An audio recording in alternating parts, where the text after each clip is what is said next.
Lahat tayo mayroong kinatatakutan. Pero kung sobrang tindi ng takot mo sa isang bagay, baka naman phobia na yan.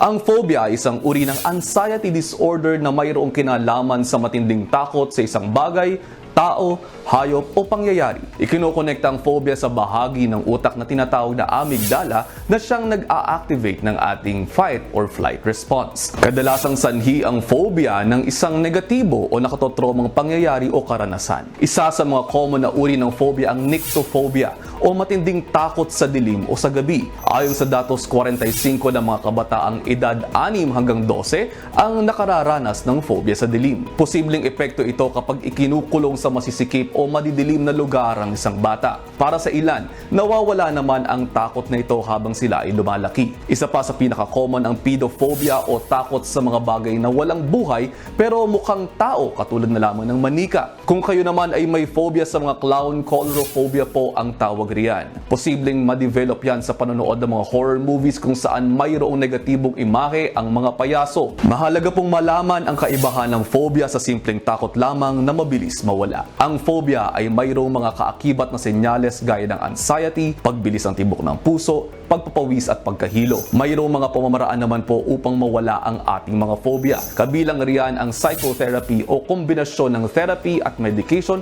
o pag-inom ng mga antidepressants o pampakalma. Mayroong mga relaxation techniques din na maaaring gawin para mabawasan ang tensyon sa ating mga katawan. May tinatawag ding visualization kung saan dapat matatak sa ating isipan ng mga positibong bagay tungkol sa mga kinatatakutan natin. Naririyan din po ang exposure therapy kung saan unti-unti tayong ipinakikilala sa mga bagay na ating kinatatakutan. Sabi nga nila, conquer your fears. Kaya yung mga takot dyan sa label at commitment, alam nyo na. Grabe, pag-usapan pa natin yan kasama ang ating resident morning doctor na si Doc Dex Macalintal. Good morning, Good Doc. morning, mga kapatid. Good morning. Good morning. Doc Dex phobia. Natatakot ulit sila sa iyo. Oh. Ano kinatatakutan mo? Ako? Oo, bilang doktor. Meron Siyempre, ba, Doc? pagkakasakit ko rin. Tama naman. Di ba lately nga, sabi ko nga sa'yo, nagkaroon ako ng Oo, paano mo episodes. kino-conquer pag ikaw naman yung may sakit? Di nagko-consulta din ako. Sa ibang doktor. Sa ibang doktor. At saka sa Sumusunod ka ba? Sumusunod ako. Ikaw sumusunod ka. Oh, okay. Pero kayo, may mga kinatatakutan ba kayo? Ako Comedian. meron. Ikaw. Una na ako. Trypophobia. Yung sa ano, yung mga holes. Oo. Common yan, isa sa Yung mga mga parang common. pag nakita ka lang ng butas-butas kahit sa sponge pa yan, parang medyo kinikilabutan ako talaga. Kinikilabutan. Tsaka sa mga ano rin, sakit. Takot ako pumunta sa doktor. Takot ka pumunta sa doktor. Ay, takot ka pala. Buti na lang dito. Buti na lang nandito. Kaya ka na dyan, Kaya ka na dyan, Gretch. Ikaw, Jess, may kinatatakutan ka ba? Hindi. Ang kinatakutan ko, yung mga, sa totoo lang, nung bata ako lalo. Pero ngayon parang medyo nakakonquer ko na, spiders. Arachnophobia. Oo. Si Mami Chiki. Mami Oo, Chiki. daga talaga. Daga. Ay, oo. Yun talaga yung nanginginig talaga ako. Tsaka feeling ko talaga mahihimatay ako. Paano yung mahimatay? Oo, yun talaga. Laban niyo pagkahimatay. Parang si Mami Boots, ano? Oo. Galing Galing umay. Ikaw, Gretch. Ikaw, Gretch. Takot ako sa free fall.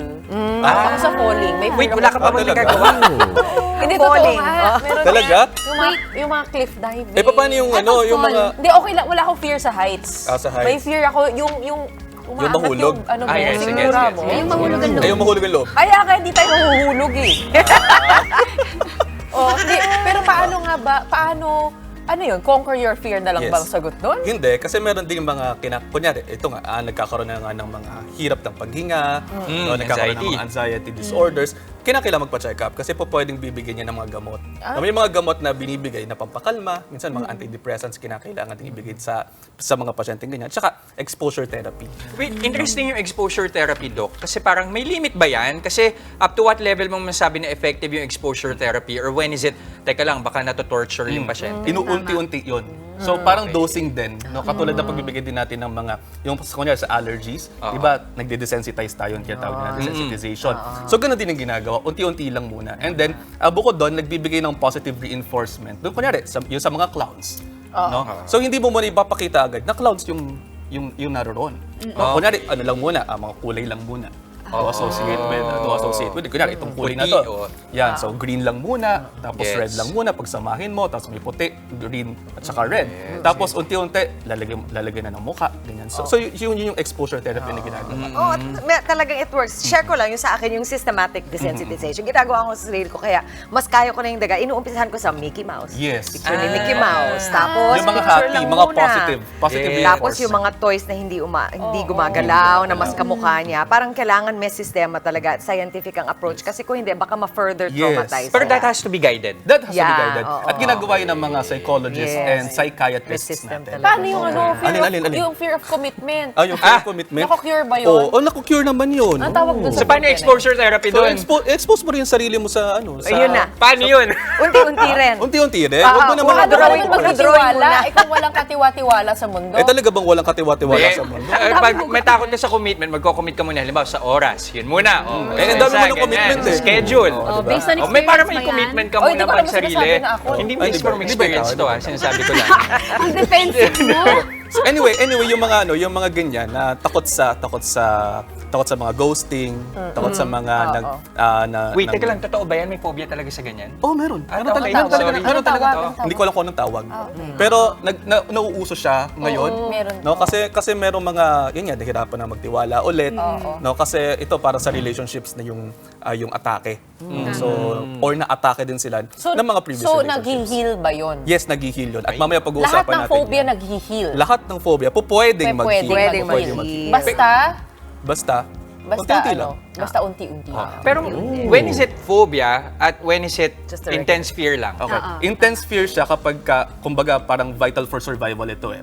Yung phobia kasi, nangyayari dyan, parang nai-impair na yung functioning mo. For example, yung pag nasusunugan ka, Okay. hindi po pwedeng wala kang wala kang fear. Kasi kung minsan, di ba, Doc, irrational. Halimbawa, sorry Maui, pero di ba yung sa butas? Wala namang gagawin yung butas Wala sa'yo. naman.